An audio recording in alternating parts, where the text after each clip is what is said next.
আমাদের সহকর্মীরা কখনো পায়নি। শুধু সেন্ট্রাল গভর্নমেন্ট পাওয়ারে ছিল বলে 5 বছর আমাদের সব ডেভেলপমেন্টের টাকা আটকে রাখা হয়েছিল। আজকে এগুলো জলের মতো পরিষ্কার। আমি সব ডিটেলসে না গিয়ে আজকে আপনাদের কাছে একটুকুই আমি বলতে চাই, একটা নির্বাচন হয়ে গেল, আমরা কি দেখলাম? এটা কি সত্যিই নির্বাচন হয়েছে, না নির্বাচনের নামে প্রহসন হয়েছে? দর্শক, সেন্স নিউজ চ্যানেলে আপনাকে স্বাগত। দিদি কি বললেন শুনলেন তো? দিদি বললেন যে এটা নির্বাচন হয়নি, নির্বাচনের নামে প্রহসন হয়েছে। কিন্তু দিদি, আজকে আপনি যে কথাগুলি বললেন সেই কথাগুলি আগে কেন বলেননি? যদি নির্বাচনের নামে প্রহসন হয়ে থাকে তাহলে আপনি কেন আন্দোলন করেননি? কারণ আপনি জানেন যে এটা নির্বাচন হয়েছে এবং ভালোভাবে হয়েছে, মানুষ খুন হয়নি, এটা সুন্দর নির্বাচন হয়েছে। এরকম নির্বাচন পশ্চিমবঙ্গে এর আগে হয়তো হয়নি। কারণ পশ্চিমবঙ্গে নির্বাচনের নামে মারামারি, কাটাকাটি, ভোটের লুট এবং ছাপ্পা ভোটের একটা ফ্যাক্টরি খুলে যায়। সেই ফ্যাক্টরিটা কিন্তু আপনি বেশি করে খুলেছিলেন। আপনি ভুলে গেছেন যে গত 5 বছর আগে আপনি যখন মুখ্যমন্ত্রী ছিলেন সেই ভোটটা কিভাবে হয়েছিল। আমি নিজেই ভোট দিয়েছিলাম। ভোট আমি দিতে পারিনি কারণ ছাপ্পা ভোট হয়ে গেছে। ভোট কেন্দ্রে যাওয়ার আগেই ভোট হয়ে গেছে, তাহলে আর ভোট দেওয়ার প্রয়োজন কি? তাহলে আমি নিজেই তো সাক্ষী। আপনি কিভাবে ভোট করেছিলেন সেটা আমাদের জানা আছে দিদি। আমরা তো বাইরে থাকি, রাজস্থানে থাকি এবং বাইরে কাজকর্ম করে বেড়াই, আমরা পরিযায়ী শ্রমিক।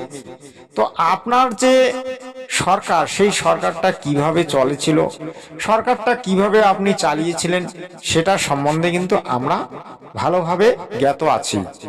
কারণ আমরা দেখেছি যে বামফ্রন্ট আমলে যে অন্যায় অত্যাচারগুলো হয়েছিল তার বিরুদ্ধে আপনি রুখে দাঁড়িয়েছিলেন। তার জন্য আমরা আপনাকে ভালোবেসে ভোট দিয়েছিলাম এবং আপনাকে আমরা মুখ্যমন্ত্রী বানিয়েছিলাম। কিন্তু আমরা কি দেখলাম, আপনি মুখ্যমন্ত্রী হয়ে কি করলেন? একতরফা মুসলিম সম্প্রদায়কে আপনি একেবারে হাতের মগায় নিয়ে নিলেন, মানে দুধের গাই বানিয়ে দিলেন।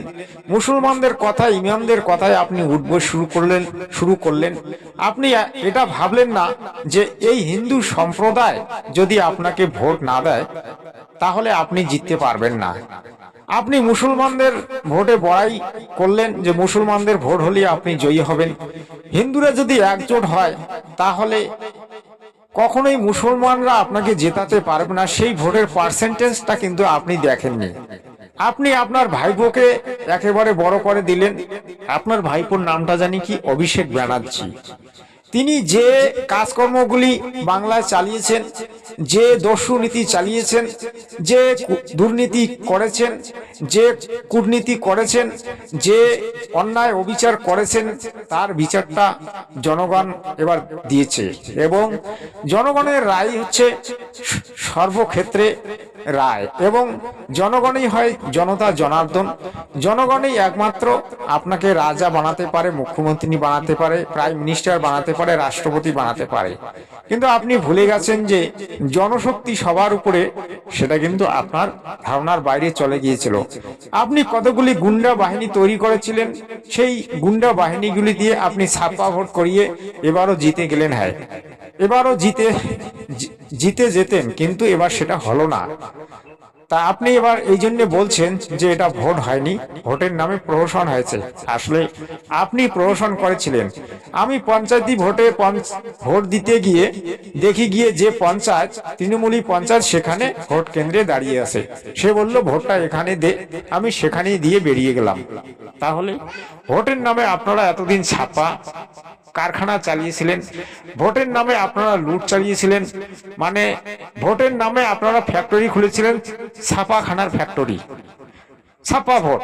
তো আপনারা কি ভোট করেছিলেন না প্রহসন করেছিলেন? আজকে আপনার 2 দিন এসেছে, আপনার গলাটা নরম হয়েছে। আগে তো একেবারে কাবুয়ের মতো চিৎকার করতেন। দিদি, আপনার দলটা না আমি 20 বছর ধরে করেছিলাম, কিন্তু আপনার দলে কোনো নীতি নিয়ম দেখতে পেলাম না। আপনি মুখ্যমন্ত্রী হলেন, তারপরে মানুষকে ভুলে গেলেন, আমাদের মতো সংগ্রামী কর্মীকে ভুলে গেলেন, যার জন্য আমরা কিন্তু আপনাকে ত্যাগ করেছি আর আপনাকে আমরা চাইও না।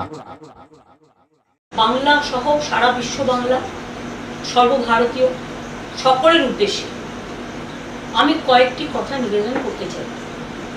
আজকে 24 তারিখ, সম্ভবত 4 তারিখে কাউন্টিং হয়েছে।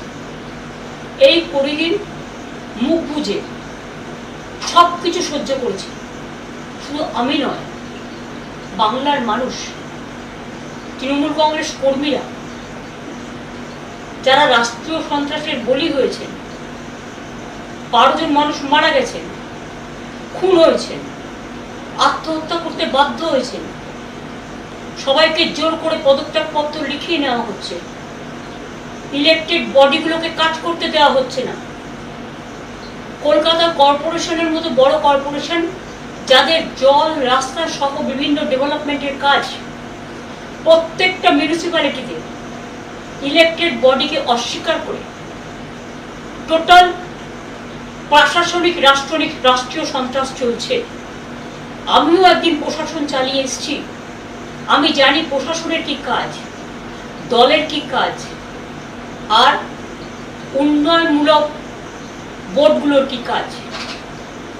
আমাদের সময়েও প্রায় 30% পঞ্চায়েত অপোজিশনের ছিল, এবারেও জিতেছে তারা। ওই তাদের পঞ্চায়েত অফিসে তো আমরা কখনো তালা দিইনি, তাদের জেলা পরিষদ অফিসে তো তালা দিইনি, তাদের পার্টি অফিসে তো তালা দিইনি। সেন্ট্রাল গভর্নমেন্ট শুধু ক্ষমতায় ছিল বলে তারা যে পুলিশ প্রোটেকশন পেয়েছে, আমাদের সহকর্মীরা কখনো পায়নি। শুধু সেন্ট্রাল গভর্নমেন্ট পাওয়ারে ছিল বলে 5 বছর আমাদের সব ডেভেলপমেন্টের টাকা আটকে রাখা হয়েছিল। আজকে এগুলো জলের মতো পরিষ্কার। আমি সব ডিটেলসে না গিয়ে আজকে আপনাদের কাছে একটুকুই আমি বলতে চাই, একটা নির্বাচন হয়ে গেল, আমরা কি দেখলাম? এটা কি সত্যিই নির্বাচন হয়েছে, না নির্বাচনের নামে প্রহসন হয়েছে? প্রথম কথা, কোনো রাজ্যের লজিস্টিক ডিসক্রিপেন্সি বলে কোনো কিছু এসআইআর হয়নি, একমাত্র বাংলা।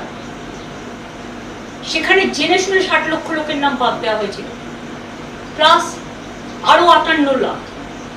তার মধ্যে লড়াই করে আমরা 32 লক্ষ লোকের নাম তুললেও 27 লক্ষ, এবং পরে বিজেপি জমা দিয়েছিল আরো 7 লক্ষ, 34 লক্ষ সংখ্যাটা হয়, প্লাস 58 লক্ষ। তার মানে 58 আর 34 যদি আপনারা দেখেন, প্রায় 1 কোটির কাছাকাছি চলে যাচ্ছে। এই 1 লক্ষ, হ্যাঁ 1 কোটির কাছাকাছি চলে যাচ্ছে। তো এবার আপনারা আমাকে বলুন, এত কাউন্টিং রিগিং করা, ইভিএম মেশিন রিগিং করা, আমাদের কাছে স্পেসিফিক খবর আছে সেন্ট্রাল ইলেকশন কমিশনের অফিস থেকে ডেটা হ্যাকিং করা, বিভিন্ন সূত্র মারফত, বিভিন্ন মানুষ মারফত, বিভিন্ন অর্গানাইজেশন মারফত খবরগুলো কানে আসছে একটা একটা করে। বিজেপির লোকেরা সিআরপিএফ এর ড্রেস পরে ঢুকে গেছে কাউন্টিং সেন্টারে, পরিকল্পিতভাবে মিডিয়াকে দিয়ে। 1 রাউন্ডও গোনা হয়নি, তখন থেকেই 200 সিটের বিজেপি জিতছে বলে রটিয়ে দেওয়া। কারণ আপনারা সবাই জানেন, আমি একটা সিদ্ধান্ত নিয়েছি। আমি দুঃখিত, আমি সব সংবাদ মাধ্যম খারাপ, একথা নিশ্চয়ই বলবো না, কিন্তু এখানে ব্যতিক্রমীও কেউ নেই, মানুষ শুধু ব্যতিক্রমী। আজকে যদি আপনারা জিতেই থাকে,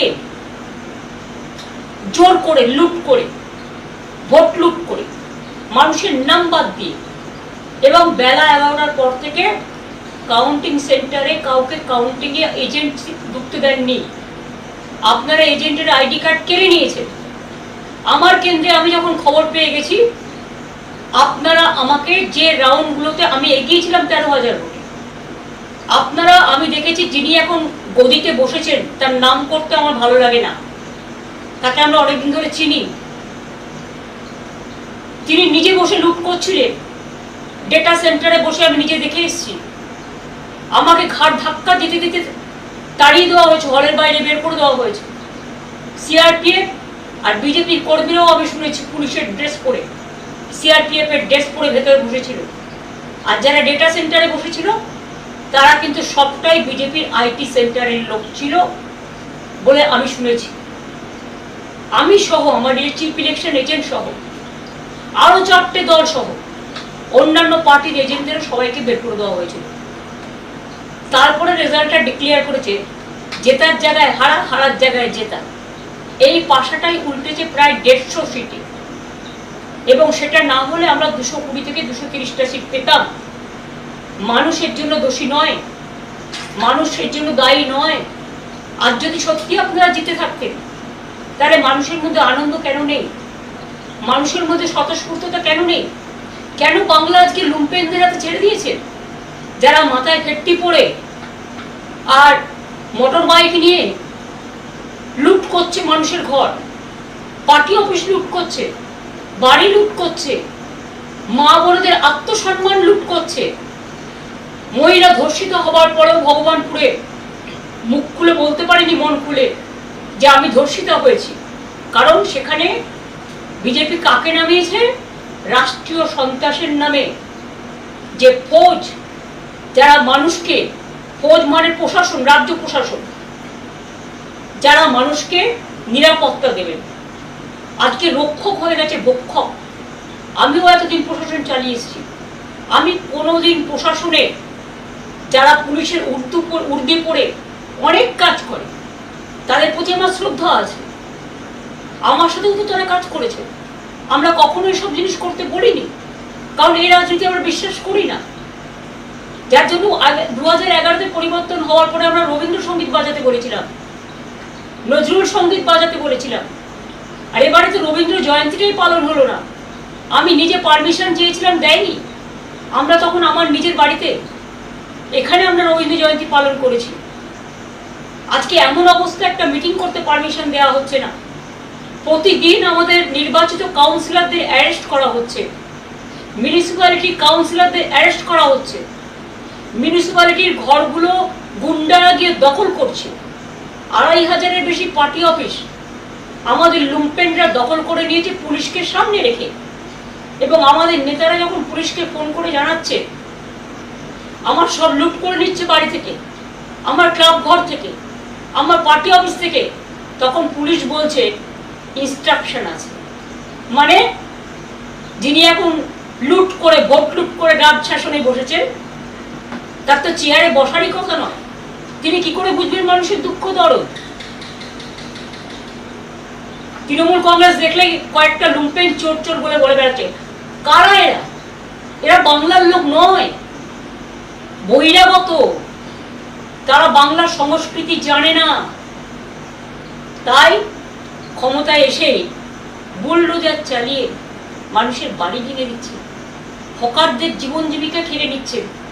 গরিব অসহায় মানুষ আজকে না খেতে পেয়ে রাস্তায় ভিক্ষে করে বেড়াচ্ছে।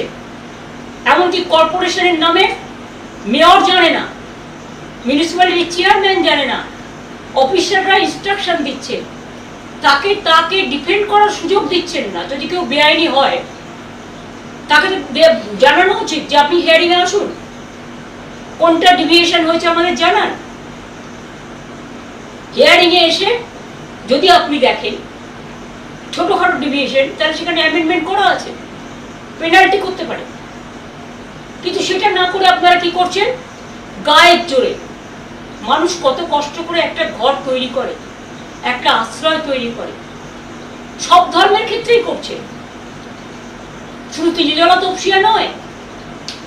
হাওড়ার শিয়ালদা থেকে শুরু করে, বিধাননগর বনগাঁ থেকে শুরু করে, বর্ধমান আসানসোল থেকে শুরু করে, দুর্গাপুর কলকাতা থেকে শুরু করে, সব ভাবছেন ভেঙে উড়িয়ে দেবেন। এমনকি আমার খুব খারাপ লেগেছে যে একজন আর্টিস্টকে দিয়ে আমি করিয়েছিলাম, লোগোটা আমি এঁকেছিলাম। আপনাদের আমার উপর রাগ থাকতেই পারে, যেটা দেখে আমাদের ছোট ছোট ভাই বোনেরা, স্পোর্টস লাভাররা গিয়ে সেলফি তুলত। এবং ফিফা যে আন্ডার-17 খেলা করেছিল সল্টলেক স্টেডিয়ামে, তারা সেটাকে অ্যাপ্রিসিয়েট করে দিয়েছিল।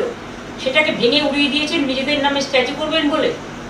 নিজেদের নামে সারা কলকাতা স্ট্যাচু করে বেড়ায়। আজকে আপনারা করবেন, কাল ক্ষমতায় থাকবেন না, কালকে অন্য যারা আসবে একই পথ তারা অনুসরণ করবে। ওই আমরা তো এটা করিনি। আমরা তো লেনিনের মূর্তিতে হাত দিই, আমরা তো স্ট্যালিনের মূর্তিতে হাত দিই, আমরা তো চার্চিলের মূর্তিতে হাত দিই, আমরা তো শ্যামাপ্রসাদ মুখার্জির মূর্তিতে হাত দিইনি। যদিও আমরা জানি যে তারা বিভিন্ন বিরোধী দল বিলংস করে, তা সত্ত্বেও তার কারণ এটা যার যার নিজস্ব আদর্শ, নীতি বা রুচির উপর নির্ভর করে। তো আজকে আপনারা যে রাষ্ট্রীয় সন্ত্রাস করছেন, যদি চেয়ার বলে আমি ২৫০০ লোককে জেলে পুরব, আর তৃণমূল কংগ্রেস কর্মীদের জন্য আলাদা জেল তৈরি হয়েছে, আমি তো মনে করি তার প্রথমে জেলে যাওয়া উচিত। সারদা থেকে নারদা কোথায় নেই তিনি? আজকে যারা অর্ডার দিচ্ছে তারাই তো আউট অফ অর্ডার। লাইনটাকে বেলাইন করে দিয়ে কোনো আইনের তোয়াক্কা না মেনে, মানুষকে আত্মরক্ষার সুযোগ না দিয়ে বিরোধী দলকে আপনি সমূলে উৎক্ষেপণ করবে, উৎক্ষেপ করবে, উচ্ছেদ করবে। উচ্ছেদ করাটাই আপনাদের লক্ষ্য। আপনারা গড়তে পারেন না, আমরা গড়ে এসেছি, আপনারা ভাঙছেন। এমনকি বিশ্ব বাংলার মতো ব্র্যান্ডকেও পর্যন্ত অনেক দোকান আপনাদের লুম্পেনরা ভেঙেছে। কার বিধাননগর থেকে আমি শুনেছি সুফল বাংলা গরিব মানুষ সহজে অল্প সস্তায় খাবার পেত, সেটাকেও তুলে নেওয়া হয়েছে। অনেক কিছু বন্ধ করে দিয়েছে। মে মাসে তো কেউ লক্ষ্মীর ভান্ডার পায়নি। মে জুন মিলিয়ে 2 মাস 3 মাস দেবে, তারপর অন্ধকার অন্ধকারেই থেকে যাবে। মনে রাখবেন, বাজেটে বলা হয়েছিল 1 এপ্রিল থেকে সরকারি কর্মচারীরা ডিএ পাবে। তো আজকে তো মে মাস হয়ে গেল। আপনারা বললেন 7th পে কমিশন আপনারা করলেন, এটা আমরা বাজেটে অ্যানাউন্স করে দিয়ে এসেছি। এর জন্য ক্যাবিনেট হয়েছে। মনে রাখবেন, বাজেট হওয়ার আগে একটা স্পেশাল ক্যাবিনেট হয় এবং ক্যাবিনেটে এগুলো ধার্য হয়েছে। একটা কথা আছে না, old wine in a new bottle, পুরনো বোতলে নতুন মদ। যদিও কথাটা শুনতে ভালো লাগে না, তো আপনারা কি করছেন? আমাদেরই পড়ে যাওয়া জিনিসগুলো অপব্যাখ্যা করছেন, নানা রকম নাম দিচ্ছেন।